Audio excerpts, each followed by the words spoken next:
Imagínense esta escena para arrancar. Es el fin de semana y los gallinazos, o sea, los buitres, empiezan a aterrizar en los balcones de una inmensa y lúgubre casa presidencial. Ujú. Con sus picos, empiezan a destrozar las mallas de alambre de las ventanas que llevaban décadas cerradas.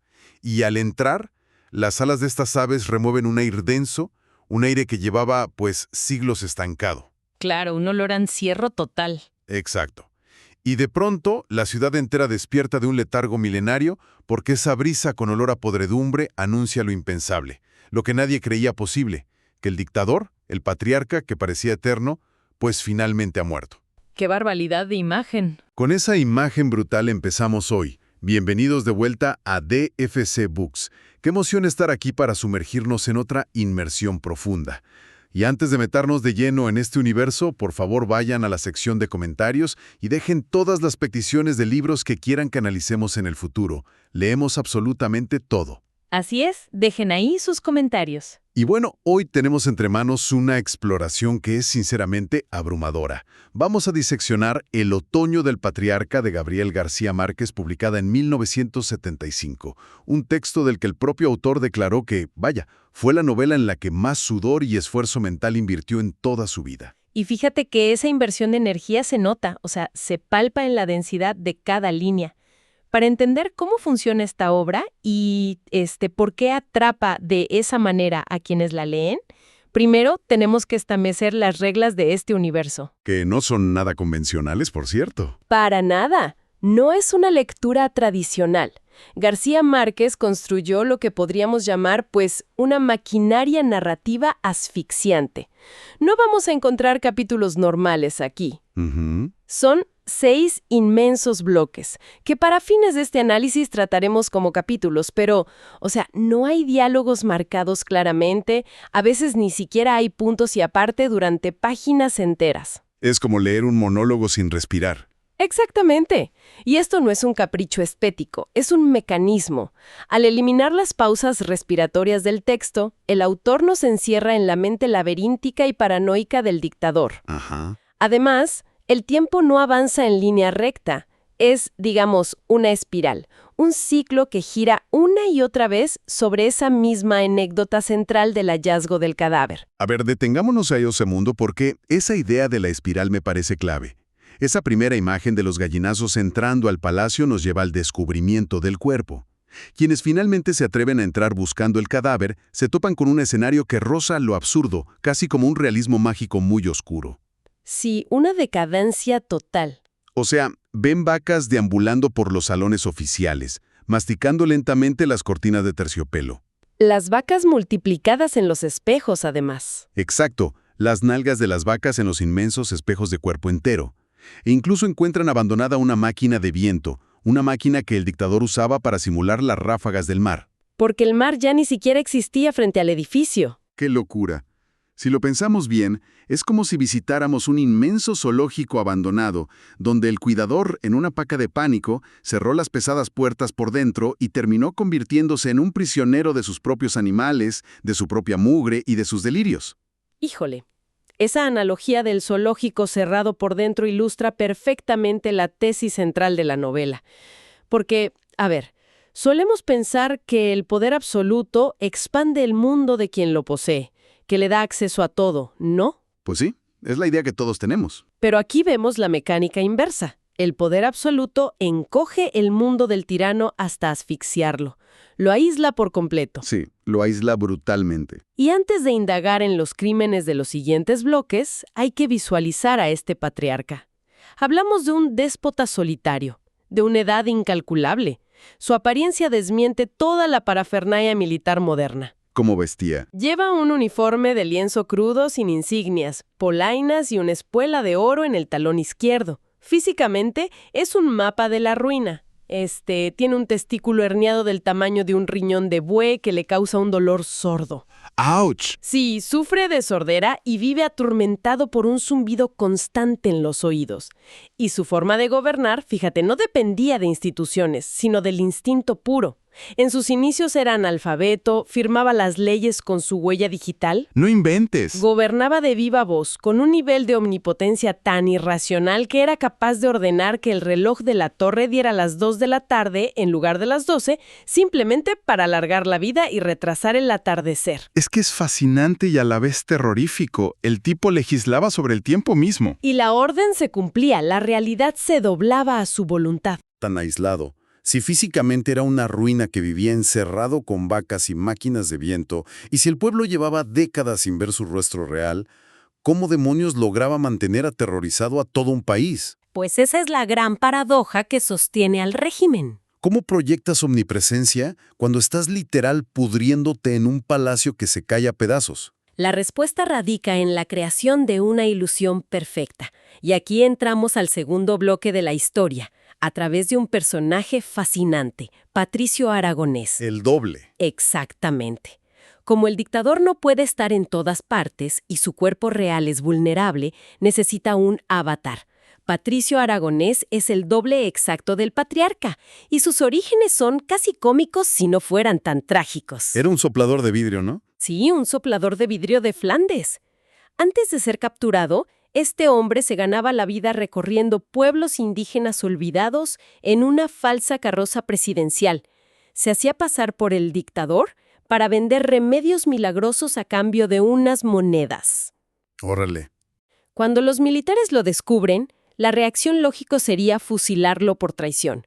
Pero el patriarca ve una oportunidad brillante, le perdona la vida y lo convierte en el impostor oficial de la República por un sueldo miserable de 50 pesos mensuales. Y aquí es donde la psicología de estos dos personajes choca de una forma brutal. Porque Patricio Aragonés no es solo un maniquí de pruebas, es un ser humano que absorbe todo el peligro que debería ir dirigido al dictador. Claro, sobrevive a 6 atentados. Bebiendo veneno, recibiendo disparos, pero cuando finalmente Aragonés sufre un atentado letal y está en su lecho de muerte, hay una conversación entre los dos que me parece desgarradora. Aragonés le dice sus verdades al dictador. Le echa en cara todo. Sí, le dice que, a pesar de todo ese poder infinito, el patriarca es incapaz de amar o de inspirar amor genuino.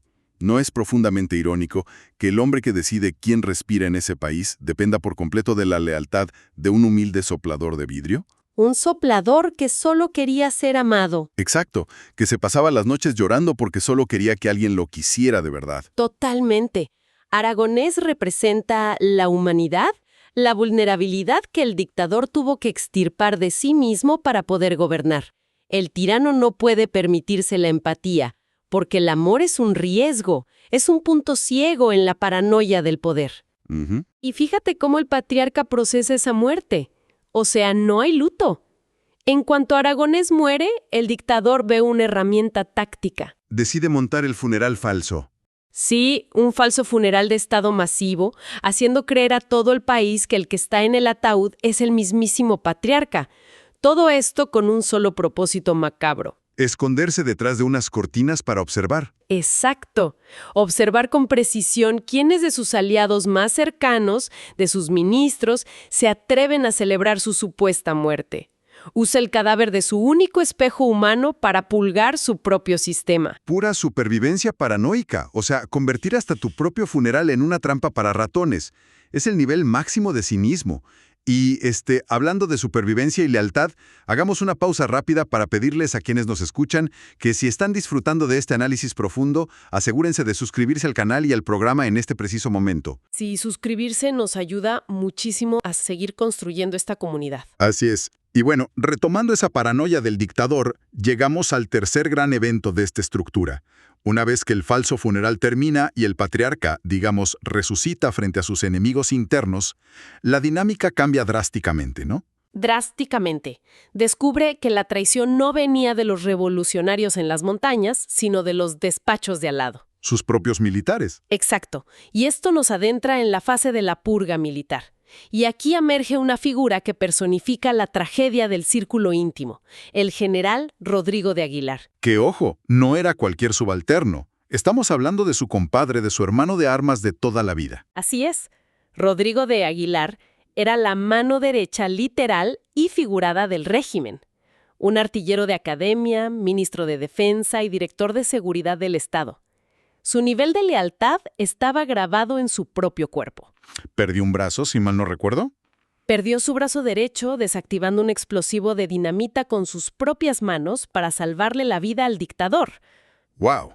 Esa mutilación le otorgaba un estatus casi intocable. Era tan de confianza que era el único mortal en toda la nación que tenía autorización para ganarle una partida de dominó al patriarca sin temor a ser fusilado. Pero claro, en la lógica del poder absoluto, la lealtad de ayer no sirve para comprar la supervivencia de hoy. Cuando el dictador descubre que este círculo de confianza, incluyendo supuestamente a Rodrigo de Aguilar, está conspirando, la respuesta no es un simple arresto. No, para nada. Es uno de los eventos más escalofriantes de la literatura latinoamericana. El famoso banquete. Híjole, es una escena que te hiela la sangre. El dictador invita a toda la cúpula militar a un banquete solemne en el palacio. El ambiente es tenso. Todos esperan a Rodrigo de Aguilar, que convenientemente se retrasa. Ajá.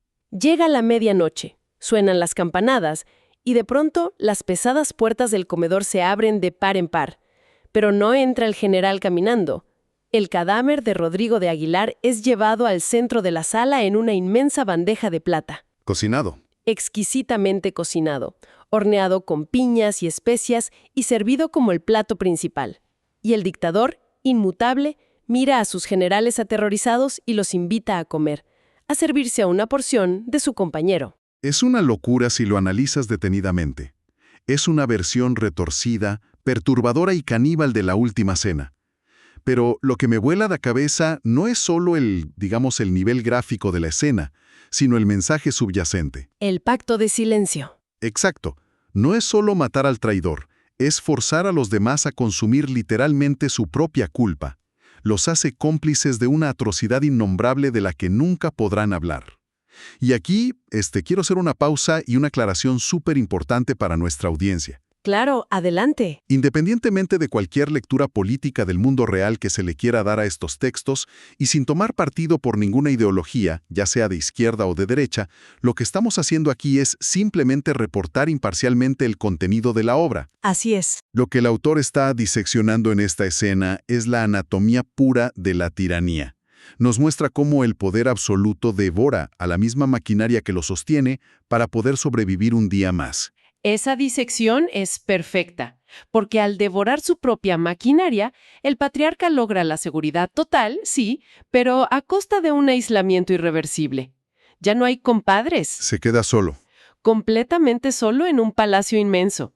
Y cuando el ser humano se enfrenta a ese vacío existencial, busca un ancla. Para el dictador, esa única ancla es la persona que lo amó antes del poder, incondicionalmente, su madre, Bendición Alvarado. Y con ella entramos al cuarto bloque. Un personaje que es el contraste total con todo el oro y la sangre del régimen. Bendición Alvarado es la antítesis del poder de su hijo. Ella es una mujer de orígenes extremadamente humildes. Antes de que él fuera presidente, ella se ganaba la vida como pintora de pájaros de feria. Y a pesar de que su hijo es el dueño absoluto del país, ella nunca asimila ese estatus. Prefiere vivir alejada, en los suburbios, rodeada de gallinas y pavos reales. Una de las cosas más reveladoras es que ella nunca supo, o tal vez borró de su memoria, quién era realmente el padre del dictador. Para ella, el hombre más temido del país era simplemente su muchacho. Exacto, su muchacho. Y el contraste se vuelve aún más brutal cuando Bendición Alvarado enferma. No tiene una muerte pacífica, rodeada de lujos. Su agonía es espantosa y humillante. Se pudre en vida. Literalmente. Su cuerpo empieza a descomponerse mientras aún respira, atrayendo moscas y gusanos, en un sufrimiento que parece no tener fin. Y cuando finalmente muere, el dictador, que está acostumbrado a resolver todo por decreto, entra en una negación frenética. Sí, cree que puede dictarle reglas a Dios. Si él puede cambiar la hora del reborg, cree que puede torcer la voluntad de la mismísima Iglesia para santificar a su madre. Y lo que presenciamos aquí es el intento absurdo de burocratizar lo divino. El dictador exige formalmente que el Papa canonice a Bendición Alvarado. Pero como el Vaticano requiere pruebas de milagros, pues el régimen decide fabricarlas. Y lo hacen pésimo. Con la misma torpeza con la que manejan el país. Mandan falsificar un sudario milagroso, pintando la imagen de la madre en una sábana de lino. El problema es que el fraude es patético. Lo hacen con pintura barata de brocha gorda. Ay, no. Cuando llega el nuncio apostólico, el enviado diplomático del Papa se da cuenta inmediatamente de la estafa y le informa al dictador que eso no es obra de la divina providencia, sino de un pintor mediocre. Y claro, decirle que no al hombre que sirvió a su mejor amigo en una bandeja de plata, pues no iba a terminar bien. La reacción del dictador es de una arrogancia total. No solo expulsa al nuncio apostólico. No, hace algo peor. Lo manda a desnudar por completo, ordena que lo aten a una pequeña balsa sin provisiones y lo arroja a la deriva en la inmensidad del océano. Es un berrinche de proporciones épicas. Pero, detrás de esa crueldad, lo que yo veo es a un niño aterrorizado que acaba de perder a su mamá y se da cuenta de que el universo no le obedece. Completamente de acuerdo. Es la arrogancia enmascarando una soledad patológica. La desaparición de Bendición Alvarado deja un cráter emocional en la vida del dictador, y como el poder no tolera el vacío, él busca desesperadamente llenarlo. Y ahí empieza el quinto bloque, ¿verdad? Así es, necesita una nueva figura femenina, pero su brújula moral está tan averiada que sus intentos de encontrar el amor se convierten en actos sacrílegos. Y así es como entramos en la fase más caótica de su vida personal, con la aparición de Leticia Nazareno y su hijo Emanuel. Que la historia de Leticia Nazareno empieza como un crimen puro y duro. No es un romance, es un secuestro de Estado. Literal. Leticia era una novicia, una monja joven recluida en su convento. El dictador, encaprichado con ella, la secuestra de su celda y, con el tiempo, termina convirtiéndola en su única esposa legítima. Y ella no se queda de brazos cruzados. Para nada, no se queda en el rol de víctima pasiva. Entiende rápidamente dónde está parada y usa su enorme influencia sobre este hombre viejo para cambiar la política nacional. Obliga al dictador a devolver los inmensos bienes expropiados a la Iglesia. Les regresa el poder, básicamente. Sí. Y de esta unión nace Emanuel, un niño sietemesino que hereda toda la locura institucional. La demencia del patriarca llega a tal grado que el mismo día en que cortan el cordón umbilical del bebé, firma un decreto nombrándolo general de división. ¿General recién nacido? A ese niño lo crían vistiéndolo exclusivamente con uniformes militares, lleno de medallas desde la cuna. Pero la brutalidad de este mundo no perdona a nadie, ni siquiera a los niños generales. Leticia altera el equilibrio de poder, le devuelve tierras a la Iglesia y les quita privilegios a los antiguos aliados del régimen. Eso siembra un odio profundo. Y la venganza de esos poderes desplazados culmina en una de las secuencias más viscerales, la emboscada en el mercado público. Cuéntanos de eso. Es una conspiración que no utiliza balas ni explosivos, sino el terror más primitivo. Leticia y el pequeño Emanuel son atacados en medio del bullicio del mercado por una jauría de 60 perros cimarrones. ¡Wow! Pero no son perros callejeros al azar. Fueron importados desde Escocia y entrenados en secreto durante años, condicionados específicamente para enloquecer de rabia al oler las fragancias exactas de la ropa de Leticia y del uniforme del niño. Madre e hijo son devorados vivos a plena luz del día. A ver, dimensionemos esto. Es una ironía que te aplasta. Piensen en el contraste, quienes nos escuchan. Estamos hablando del hombre que creía dominar los elementos, que expropiaba mares y controlaba el reloj de una nación entera. Sí, el Todopoderoso. Y sin embargo, con todo ese poder absoluto, fue absolutamente incapaz de controlar a una jauría de perros para salvar a las únicas dos personas que le daban sentido a su existencia. Es la demostración palpable de que su poder en realidad era una farsa.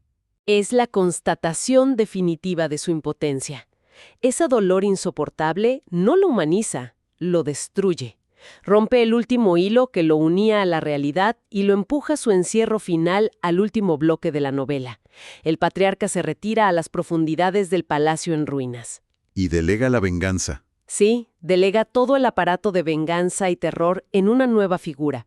Alguien que no es un militar bruto, sino un burócrata de la muerte, mucho más calculador y oscuro. José Ignacio Sáenz de la Barra. Este personaje, Sáenz de la Barra, marca un cambio de época.